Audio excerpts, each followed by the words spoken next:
স্বাগত জানাই। উন্নয়নের কোনো দল হয় না, কোনো ভেদাভেদ হয় না। উন্নয়ন এমন একটা জিনিস যেটা মানুষের জন্য হয়, ভালোর জন্য হয়। সেই উন্নয়নের আহ্বানে আমরা সবাই মিলে সাড়া দেব এবং উন্নয়ন হোক, তাতে বাংলারও ভালো হবে, কলকাতার তো ভালো হবেই। যাক, বাঁচা গেল, বুঝলেন তো? যে মানে ফিরহাদ হাকিমের অবস্থা দেখে একটু ভালো লাগছে। রেজাল্টের পর যেরকম ভাবে ঘাবড়ে ঘাবড়ে গেছিলেন, আমার তো মনে হচ্ছিল তিনি ভাবছিলেন এবার বোধহয় দুর্নীতির সমস্ত হিসাব হবে। এখন অনেকটা তিনি নিশ্চিন্ত, এই দুর্নীতির হিসাব বোধহয় আর হবে না। তার কারণ বিজেপি এখন ভালো তৃণমূল আর খারাপ তৃণমূল বাঁচতে শুরু করে দিয়েছে।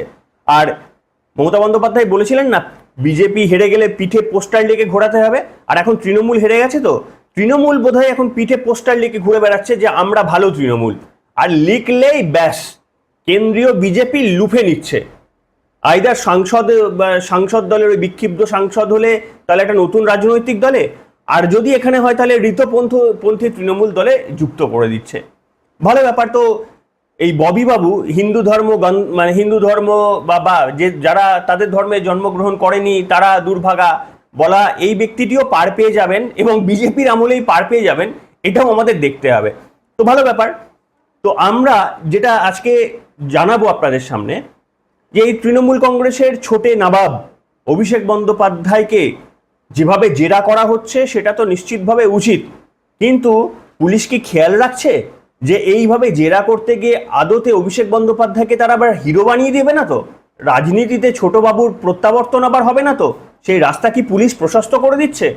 অভিষেক বন্দ্যোপাধ্যায় সম্পর্কে আমি মারাত্মক তথ্য পেয়েছি। আমি যোগাযোগ করেছিলাম কোনো একটি ঘটনা প্রসঙ্গে শালবনির বর্তমান নবনিযুক্ত বিজেপির বিধায়ক, তার নাম হচ্ছে বিমান মাহাতো, তার সঙ্গে টেলিফোনে আমি কথা বলেছিলাম। শালবনি থেকে যে পুলিশি তদন্ত হচ্ছে অভিষেক বন্দ্যোপাধ্যায় সম্পর্কে সেই ব্যাপারে, সেটা কথা বলতে গিয়ে জানতে পারলাম তৃণমূল জামানায় নাকি আস্ত গ্রাম পর্যন্ত চুরি হয়ে গেছে।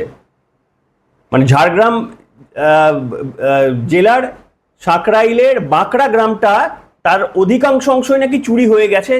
সেটা আগেও সারফেসে এসেছিল। বিমানবাবু আমাকে নতুন করেও বললেন। আমি একটি অংশ ছোট্ট করে টেলিফোনিক অংশটা ছোট্ট কয়েক সেকেন্ডে শুনিয়ে পর্ব শুরু করব। টেলিফোনে এইটুকুই বলবো যে শালবনি যে জায়গাগুলোতে আগে সাধারণ মানুষের ছিল বা সরকারি জায়গা যেগুলো ছিল, খাস ল্যান্ড যেগুলো ছিল, সেগুলো সাধারণ মানুষ যাদের ব্যক্তিগত জমি ছিল তারা জানেই না, কবে সেগুলো অন্য নামে রেকর্ড হয়ে গেছে। মানে তারা জানতেই পারেনি যে অন্যরা করে নিয়েছে, রেজিস্ট্রি করে নিয়েছে। ওকে। এবং কি অনেক কোম্পানিকে সেগুলো বিক্রি করে দেওয়া হয়েছে। আচ্ছা, তাদের অনুপস্থিতিতে তাদের সিগনেচার ছাড়া কিভাবে রেজিস্ট্রি হলো? সেটাই এখানে বড় বড় মাথা আছে। এটা নিশ্চয়ই আপনি জানেন যে ঝাড়গ্রাম মানে জেলার সাঁকরাইল ব্লকের একটা গ্রামের সমস্ত মানুষের জমি চুরি হয়ে গেলে, জানেন কি বাঁকড়া গ্রামের কাণ্ড? কার নামে ট্রান্সফার হলো আলটিমেটলি? আমি তো দেখছিলাম শালবনি থানা থেকে অভিযোগ করা হচ্ছে যে কয়েকটা হাত ঘুরে আলটিমেটলি সুমিত রায়ের কাছে গেছে বলে এরকম অভিযোগ করা হচ্ছে। এবং সেগুলো অভিযোগ বন্দ্যোপাধ্যায়ের কাছে গেছে, অবশ্যই। শুনলেন, এইরকম চুরি দুর্নীতিতে জড়িয়ে পড়া অভিষেক বন্দ্যোপাধ্যায় কিংবা আরো তৃণমূল কংগ্রেসের নেতারা, তাদের যখন শাস্তিটা হওয়া কাম্য ছিল, তখন এখন বিজেপি ভালো তৃণমূল আর খারাপ তৃণমূল বেছে কার্যত পশ্চিমবঙ্গের এই দীর্ঘ রাজনৈতিক যন্ত্রণার মধ্যে নিরসন না করে কিছুটা যন্ত্রণা তারা এখনো রেখে দিচ্ছে। এটাই আমাদের দুর্ভাগ্য। আলোচনা করব আসুন আজকে। নমস্কার, welcome to simple as a বিষয়। আপনাদের সকলকে স্বাগত জানিয়ে শুরু করছি অত্যন্ত গুরুত্বপূর্ণ একটি পর্ব। আমি আপনাদের সামনে প্রথমে যেটা বলি, অভিষেক বন্দ্যোপাধ্যায় সম্পর্কে কিছু কথা বলা যাক। যে অভিষেক বন্দ্যোপাধ্যায়কে পরপর 3 দিন এবং টোটাল 4 দিন তাকে এখনো পর্যন্ত জিজ্ঞাসাবাদ করা হয়েছে। এই জিজ্ঞাসাবাদের পর অভিষেক বন্দ্যোপাধ্যায়কে 31 ঘন্টা তাকে এই 4 দিনে জিজ্ঞাসাবাদ করা হয়েছে।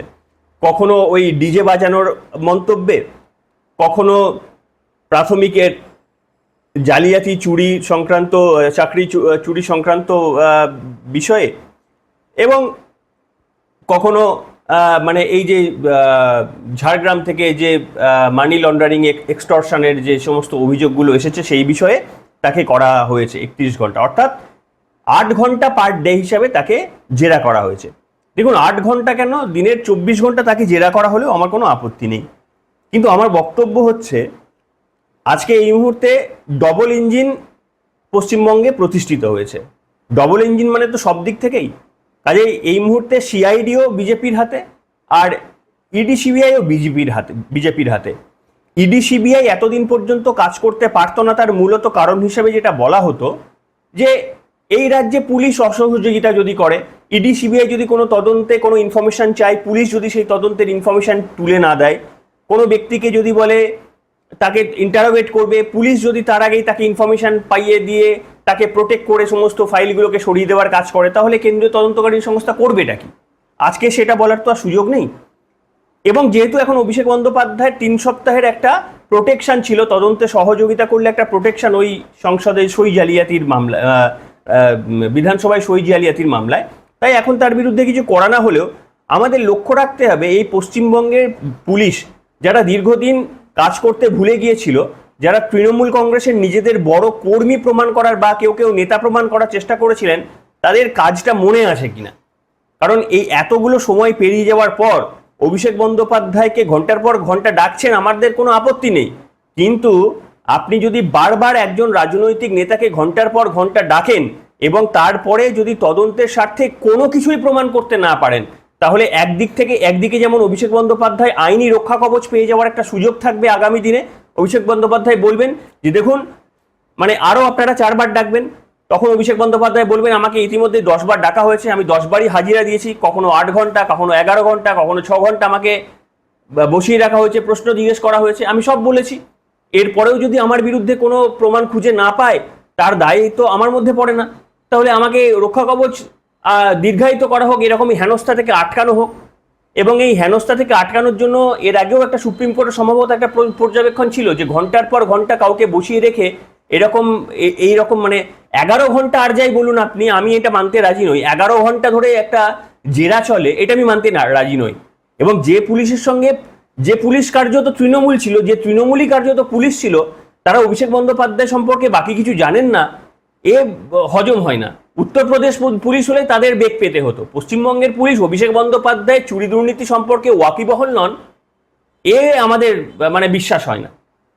তো যাই হোক, এইখানটায় দাঁড়িয়ে আমি আপনাদের সামনে যেটা বলবো যে অভিষেক বন্দ্যোপাধ্যায়ের বাড়িতেও কিন্তু পুরসভার লোকজন চলে গিয়ে দেখছি যে মাপামাপি করা হচ্ছে।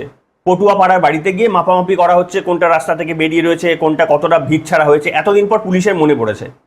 সেই সমস্ত মাপামাপি করেছে, করুক, সে আপত্তি নেই। এই করার পর যদি কোনো কিছু সংগ্রহ করতে না পারে, যদি পুলিশ কিছু প্রমাণ করতে না পারে, বা এখানে একটা বড় সন্দেহ, আমার মনে হয় নবগঠিত বিজেপি সরকার বা শুভেন্দু অধিকারী মাননীয় মুখ্যমন্ত্রীর এটা লক্ষ্য রাখা উচিত যে পুলিশ সঠিক তদন্ত করবে, নাকি সঠিক তদন্ত করলে তাদেরও একটা অংশ বেরিয়ে আসতে পারে দুর্নীতির। এই কারণ মানে পশ্চিমবঙ্গের মানুষ এটা ভালো করে জানে যে পুলিশ কিভাবে ওই মুহূর্তে তৃণমূলীকরণ হয়ে গিয়েছিল এবং কিভাবে পুলিশ মানুষের স্বার্থ বাদ দিয়ে তৃণমূল কর্মীদের স্বার্থ এবং পুলিশের বাড়ির ওয়াইফরা পর্যন্ত রাস্তায় নেমে মমতা বন্দ্যোপাধ্যায়কে সমর্থন করতে দ্বিধাবোধ করেননি। এহেন পুলিশ সঠিকভাবে অভিষেক বন্দ্যোপাধ্যায় তদন্ত করতে গেলে যদি তাদের কেঁচো খুঁড়তে কেউ উঠে বেরিয়ে যায়, তারা কি আদৌ করতে পারবেন? আমার মনে হয় শুভেন্দু অধিকারী মাননীয় মুখ্যমন্ত্রীর এই বিষয়টিও লক্ষ্য রাখা উচিত। কারণ পশ্চিমবঙ্গের পুলিশকে আমরা অন্তত এই 15 বছর যেভাবে চিনেছি, এইভাবে চেনার কথা আমাদের ছিল না। এইখানে আমি আপনাদের সামনে বলবো যে আরও একটা তথ্য দিয়ে দিই, সেটা হচ্ছে রচনা বন্দ্যোপাধ্যায়, যিনি চারিদিকে শিল্পের ধোঁয়া দেখতেন, একেবারে রাস্তায় বেরুলেই ধোঁয়া। সে কত মিম হলো, কেউ একটা সিগারেট খাচ্ছে আর মিম দেখাচ্ছিল যে ওইটাকেও তিনি বলছিলেন ওই যে শিল্পের ধোঁয়া বেরোচ্ছে, মানে কার্যত এরকমই। সেই রচনা বন্দ্যোপাধ্যায়ও তিনিও আবার সংসদে গিয়ে সেখানেও গিয়ে বিক্ষুব্ধদের দলের নাম লেখালেন এবং অফিসিয়াল চিঠি মানে একজন সচিবের হাতে তুলে দিলেন। এবং তিনি বেরিয়ে এসে বললেন যে পশ্চিমবঙ্গে কাজ করার পরিস্থিতি ছিল না। 4 মের পর তিনি বোধহয় বুঝতে পেরেছেন যে অন্যান্য নেতার মতো যে পশ্চিমবঙ্গে কাজ করার পরিস্থিতি ছিল না, এবং বিজেপিও এটা অ্যাকসেপ্ট করে নিয়েছে। অর্থাৎ শ্রমিক ভট্টাচার্য প্রথম দিন যেটা বলেছিলেন ভালো তৃণমূল এবং খারাপ তৃণমূল, আদতে সেটাতেই শিলমোহর পড়ল। তার মানে 1, 2, 3, 4 তৃণমূলের সবাই চোর এটা নয়, এটা আমরা তাহলে ভুল জানতাম, আমাদের তাহলে ভুল বলা হয়েছিল নির্বাচনের সময়, এটাই তো একটা বিশ্বাসভঙ্গ হয়ে গেল প্রথম।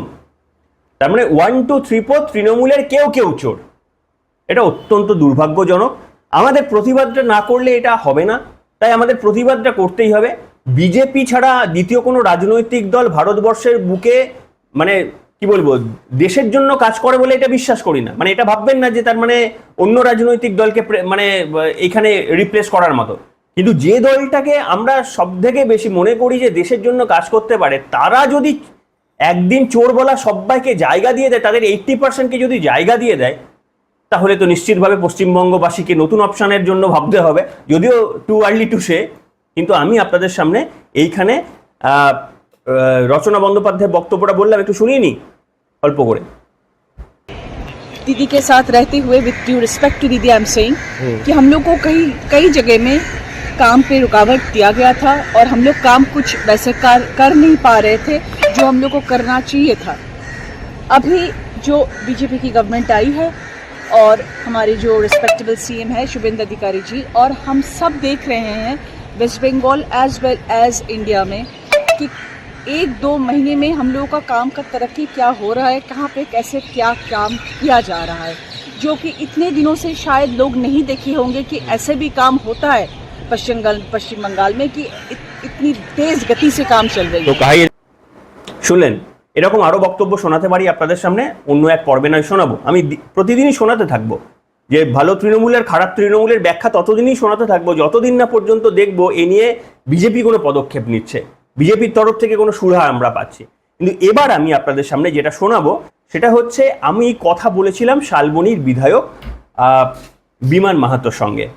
বিমান মাহাতোকে আমি ফোন করেছিলাম এই কারণে যে এই শালবনীর পুলিশই তো কার্যত ওইখানকার যে সুজয় হালদার ছিলেন মিদনাপুরের, যিনি তৃণমূল কংগ্রেসের মানে 2বার বা 3বারের বিধায়ক ছিলেন, এবং শ্রীকান্ত মাহাতো শালবনীর বিধায়ক ছিলেন তৃণমূল কংগ্রেসের।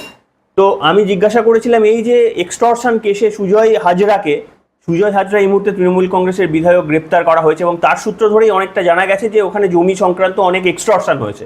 এবার সেটা নিয়ে অভিষেক বন্দ্যোপাধ্যায়কে তদন্তের জন্য ওই থানায় এসেছিল, এবং সুমিত মানে এক্স্যাক্টলি অভিষেক বন্দ্যোপাধ্যায়কে নয়, মানে সুমিত রায়কে, তাকে টাওয়ার লোকেশন করে আপনারা সেই মাঝরাতের অভিযান জানেন, সেই মাঝরাতের অভিযান সম্পর্কে এবং সেখানে কি কি অভিযোগ তাদের জানা রয়েছে এইটা জানতে আমি বিমানবাবুর সঙ্গে কথা বলেছিলাম, তাকে রিকোয়েস্ট করেছিলাম একটা ভিডিও কলে কনফারেন্সে মানে কথা বলার জন্য। তার সময় ছিল না ওই মুহূর্তে, সেই জন্য টেলিফোনিক আমি ইন্টারভিউটা নিয়েছিলাম। আমি পুরোটা শোনাবো আপনাদের, আর এটা শুনতে শুনতেই আজকের পর্বটা এখানেই শেষ করব। শুনুন। বিমানবাবু বলছেন? হ্যাঁ হ্যাঁ, আমি simple as ABC YouTube news channel থেকে প্রলয় কথা বলছিলাম। আমি আপনাকে একটা যদি গুগল লিংক পাঠাই, আপনি কি জয়েন করতে পারবেন একটা 1-to-1 ডিসকাশনে? এখন সময় হবে না আমার, আজকেই বলেছে আমাদের ওই 15 কি গেছে। আচ্ছা, তাহলে কখন হবে বলবেন একটু? কি বিষয়ের উপর? এই আপনাদের শালবনীতে এত বিতর্ক চলছে, কেন্দ্রবিন্দু পশ্চিমবঙ্গের রাজনীতির কেন্দ্রবিন্দু তো এখন শালবনী হয়ে গেছে। অভিষেক বন্দ্যোপাধ্যায়ের পিএ সুমিত রায়ের এই যে তাকে মানে গ্রেপ্তারের সম্ভাবনা, এই নিয়েই প্রশ্ন করতাম। এখন তো সময় পাওয়া মুশকিল, আমি প্রোগ্রামে বেরোচ্ছি, প্রোগ্রামের মধ্যেই আছি। আচ্ছা, তাহলে আপনি টেলিফোনে বলতে পারবেন কিছু এ সম্পর্কে? বলতে চান কিছু? দেখুন, পুরো শালবনী ব্লকটা টেলিফোনে এইটুকুই বলবো যে শালবনী যে জায়গাগুলোতে আগে সাধারণ মানুষের ছিল বা সরকারি জায়গা যেগুলো ছিল, খাস ল্যান্ড যেগুলো ছিল, সেগুলো সাধারণ মানুষ যাদের ব্যক্তিগত জমি ছিল তারা জানেই না, পদক্ষেপে সেগুলো অন্য নামে রেকর্ড হয়ে গেছে। মানে তারা জানতেই পারেনি যে অন্যরা করে নিয়েছে, রেজিস্ট্রি করে নিয়েছে। ওকে। এবং কি অনেক কোম্পানিকে সেগুলো বিক্রি করে দেওয়া হয়েছে। আচ্ছা, তাদের অনুপস্থিতিতে তাদের সিগনেচার ছাড়া কিভাবে রেজিস্ট্রি হলো? সেটাই এখানে বড় বড় মাথা আছে। এটা নিশ্চয়ই আপনি জানেন যে ঝাড়গ্রাম মানে জেলার সাঁকরাইল ব্লকের একটা গ্রামের সমস্ত মানুষের জমি চুরি হয়ে গেলে, জানেন কি বাঁকড়া গ্রামের কাণ্ড? না, এটা কিছুটা এসেছে, পুরো তথ্যটা পরিষ্কার না আমাদের কাছে। একটু বলবেন বাঁকড়া গ্রামের যে অভিযোগটা এসেছে, একটু বলবেন? সেখানে গ্রামের সমস্ত মানুষকে মৃত দেখিয়ে ওয়ারিশন সার্টিফিকেট প্রধানের কাছ থেকে নিয়ে, ঠিক আছে, সব জমি রেকর্ড চেঞ্জ হয়ে গেছে। মানে সেখানে কত মানুষের বাস ছিল? প্রায় ধরুন 500-700 লোক আছে ওখানে। আচ্ছা, তাদের মোট জায়গা প্রায় বেশিরভাগ 90% মানুষের জমি চুরি হয়ে গেছে। ওখানে প্রায় 400 একর জমি চুরি হয়ে গেছিল। হ্যাঁ, সেই অভিযোগটা দেখছি আমি এখন সারফেসে আসছে। তো 400 একর জমি তাদেরকে মৃত দেখিয়ে তাদের জমি লুট করা, এই কার নামে ট্রান্সফার হলো আলটিমেটলি? আমি তো দেখছিলাম শালবনী থানা থেকে অভিযোগ করা হচ্ছে যে কয়েকটা হাত ঘুরে আলটিমেটলি সুমিত রায়ের কাছেই গেছে বলে এরকম অভিযোগ করা হচ্ছে। হুম। এবং সেগুলো সেগুলো অভিযোগ বন্দ্যোপাধ্যায়ের কাছে গেছে। সেগুলো ওদের অভিযোগ মধ্য বন্ধ দিয়ে- হয়ে গেছে? অবশ্যই। আচ্ছা। সেটাই তো আজকে তদন্তে তো সেই জিনিসটাই উঠে আসছে, সেই জিনিসটাই তো তাকে তাহলে ডাকা হচ্ছে কেন, হুম শালবনী থানার পুলিশ তার বাড়ি যাচ্ছে কেন, হুম তাই না? একদম। এখন প্রচুর পরিমাণে, যেহেতু ওই জায়গাগুলো ইন্ডাস্ট্রির ক্ষেত্রে ইউজ করা হয়, ভালো ভালো জায়গা, সেইভাবেই তারা কোম্পানিকে বা অন্য কাউকে বিক্রি করে দিয়েছে রাস্তার ধারের জমি। কিন্তু আপনি তো বিরোধী যখন দল দল করতেন জেতার আগে, শ্রীকান্ত মাহাতো যখন ওখানে তিনবারের বিধায়ক, তো আপনারা এই নিয়ে জানতেন আগে, নাকি এটা সারফেস আসলো যখন আপনি জিতলেন তারপরে গিয়ে জানতে আমি পারলেন? তথ্য তো তখন অফিসে আমাদের কাউকে তো ঢুকতে দেয় না, বা তথ্য তো মানুষও তখন তো কিছু বলতে পারে না, ভয়ে, প্রশাসনের ভয়ে তো মুখ খুলেনি। ঠিক ঠিক। আজকে যখন জানতে পারছে মানুষ, মানুষই তো এর প্রতিবাদ করছে, মানুষই তো বলছে আমাদেরকে যে এই ঘটনা ঘটেছে। মানুষের কাছ থেকে যখন এই জেতার পর তারাই অভিযোগ আপনাদের কাছ থেকে জানিয়েছে, তারপর থেকে এই ব্যাপারটা সারফেসে আসলো বলছেন? একদম একদম। আচ্ছা। তো আপনাদের পাশের যে সুজয় হাজরা যিনি ছিলেন, তাকে তো শালবনী থানার পুলিশ গ্রেপ্তার করেছিলেন, শোনা যায় নাকি তিনিও শালবনী থেকে টিকিট পাওয়ার তিনিও জন্য। জড়িত আছেন। তিনিও জড়িত আছেন। মূলত শালবনী ব্লক, হুম সেখানে 10টা অঞ্চলের মধ্যে 5টা পড়ে শালবনী বিধানসভাতে, যেটা আমার এসি, হুম এবং 5টা পড়ে মেদিনীপুর এসিতে, যার বিধায়ক হচ্ছে শঙ্কর কুমার গুচ্ছাই। আচ্ছা আচ্ছা। তো এভাবে সমস্ত গরিব মানুষেরও জমি লুট হয়েছে, ভয় দেখিয়ে মানুষকে কম টাকায় রেজিস্ট্রি করানো হয়েছে, এরকমও মানে অভিযোগ আছে। আমরা কয়েকদিনের মধ্যেই, আমাদের এখন 15, 16, 17 এই 3 দিন আমাদের ক্যাম্প হবে বিভিন্ন ব্লকের অঞ্চলে অঞ্চলে, আমাদের যে সমস্ত রাজ্য কি সরকারের পরিকল্পনা আপনাদের? আপনি তো কিভাবে, জমি তো এখন ফিরিয়ে দিতে পারবেন না, সে জমি যদি, আচ্ছা রেজিস্ট্রিতে তো দেখা যাবে যে জমিটা কার নামে ট্রান্সফার হয়েছে, সেটা তো বোঝা যাবে যে কার কাছে জমিটা ট্রান্সফার হয়েছে, এখন সেটা তো জানা যাবে। সেটা অবশ্যই আমরা 20 তারিখের পর মানে তদন্তে আমরা নামবো, সমস্ত বিষয় খতিয়ে দেখবো, এবং গরিব মানুষের যেগুলো জমি বা কোম্পানিকে কোনগুলো বেঁচে দিয়েছে একটা একটা করে ধরবো। হ্যাঁ, সেটাই বলছি, রেজিস্ট্রি অফিসে যদি আপনারা যান তাহলে তো ওখানেই দেখতে পারবেন যে মানুষগুলো অভিযোগ করছেন তাদের জমিটা আলটিমেটলি কার কাছ, কে লিখিয়ে নিয়েছিল, কোন কোম্পানি বা কোন ইন্ডিভিজুয়াল, সেটা তো সেখান থেকেই রেজিস্ট্রি অফিসের তথ্য থেকেই পেয়ে যাবেন। অবশ্যই অবশ্যই। মানে সেইগুলো আপনাদের এখনো শুরু হয়নি, কাজগুলো কি করবেন নাকি? হ্যাঁ, আমরা অবশ্যই প্রত্যেকটা অভিযোগ, সব বিষয়গুলো আমরা খতিয়ে দেখবো, এবং আইনি প্রসেস যা থাকবে তার মধ্য দিয়ে গরিব মানুষের জমি আমরা ফিরিয়ে দেবো। আচ্ছা আচ্ছা। আপনার কাছে শেষ প্রশ্ন, যে এই যে এখন দেখছেন যে এখন এত পরিবর্তনের একটু আলাদা, যে এত তৃণমূল কংগ্রেসের বিক্ষুব্ধরা সবাই নাম লেখাচ্ছে ঋতব্রত তৃণমূল পন্থীতে, আপনাদের এখানে কোথাও আপত্তি রয়েছে? কারণ ধরুন আপনাদের যাদেরকে হারিয়ে আপনারা আজকে এই জায়গাটা লড়াই করে জিতে নিয়েছেন মানুষের আস্থা নিয়ে, তো তারা যখন শ্রীকান্ত মাহাতোরা, জানি না এই মুহূর্তে তারাও ঋতব্রত পন্থী হয়ে গেছেন কিনা, তো আপনি কি জানেন সেটা? শ্রীকান্ত মাহাতো কি এখন ঋতব্রত পন্থী নাকি মমতা বন্দ্যোপাধ্যায় পন্থী? জানি না, তবে ওরাকে ছাড়াই যখন দল বিপুল মানে মানুষের জনাদেশ নিয়ে ক্ষমতায় এসছে, আমার মনে হয় না ওদেরকে দলে ভালো কিছু হবে, কারণ ওরা তো চুরিই করে। ঠিক। দলে ভালো হবে বলে মনে হয় না। এটাই মত, সাধারণ মানুষের এটাই মত। কিন্তু আপনি মানে এখানে শ্রমিক ভট্টাচার্যও বলে দিয়েছেন, আপনাদের রাজ্য সভাপতি, যে কাউকে নেওয়া হবে না। কিন্তু তাও সত্ত্বেও এখনো যেভাবে অনেকেই ভালো তৃণমূল বলে কার্যত নিজেদের পিঠ বাঁচানোর চেষ্টা করছেন, এটাতে আপনার ব্যক্তিগত কি অভিমত? কেন্দ্রীয় স্তরে নেতারা সবাই জানেন বিষয়গুলো কি আছে। তো আশা করি আমরা মানে ভালো কিছুই দেখতে পাবো। ঠিক আছে, কাউকে নেওয়া হবে না বলে মনে হয়, উপনেতৃত্বের উপর ভরসা আছে। মানে আপনাদের ব্যক্তিগত কি মতামত আপনার? ব্যক্তিগত দলের মতামতের উপর তো আমরা ব্যক্তি মতামত সেখানে গুরুত্ব পাই না। ঠিক। সেক্ষেত্রে বলুন। মানে আমাদের উচ্চস্তরীয় কেন্দ্রীয় নেতা বা রাজ্য নেতাদের সিদ্ধান্তের শেষ কথা, ওনারা যা করবেন দলের ভালোর জন্যই করবেন। সেখানে যদি বলেন যে শ্রীকান্ত মাহাতোকে, মানে শ্রীকান্ত মাহাতো তৃণমূল পন্থী হয়ে আপনাদের কাছাকাছি যদি যোগাযোগ করার চেষ্টা করেন, তাহলেও সেটা স্বাগত আপনাদের?